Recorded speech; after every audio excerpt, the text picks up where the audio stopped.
Caught on camera, a cyclist slams into a woman in a marked crosswalk on the Tilikum Crossing. She's got 3 broken ribs and a separated shoulder. The accident is causing a lot of concern about bike and pedestrian safety on that brand new bridge. We wanted to find out more about what's going on. Our Lisa Balick is talking with people on the bridge and TriMet. So Lisa, what'd you find out?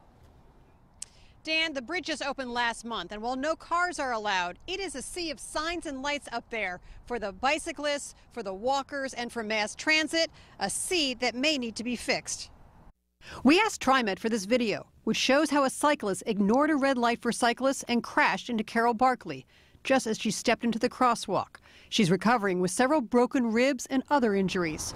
Cyclists tell me they're not surprised something like this happened. Pedestrians and bicyclists, I've seen a couple of, almost near collisions. I'm also distracted by the traffic lights because the traffic lights and the bike lights and the pedestrian lights don't always match up. It's definitely confusing here for walkers and cyclists. And as I was coming up here, the light turned yellow and then it turned red, and I didn't know where to stop. Do you know where you're supposed to stop? No, and with your red jacket, that's why I slowed down right here, because I saw the indentation for crossings. We found other problems at the crosswalk. Take a look as I decide to wait for a walk sign. It's pretty easy to see why this is a trouble spot. Right now, I'm at the crosswalk, but hidden by electrical poles. It's not until I step out almost into the crosswalk that you can finally see me.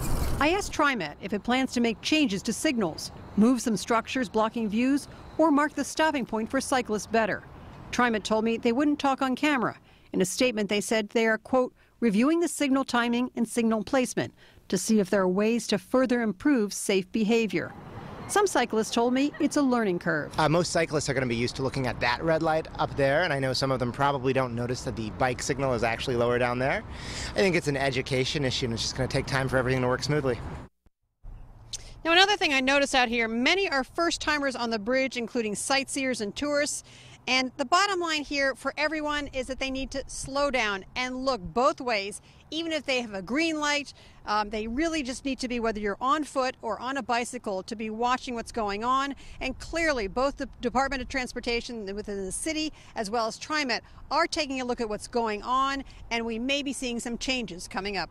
Live in Southwest Portland, Lisa Balick, KOIN 6 News. And Lisa, we saw as you stepped out from behind that pole, that bicyclist locked up his brakes. That showed exactly the problem that's happening out there. All right, thank you, Lisa. And new at 4.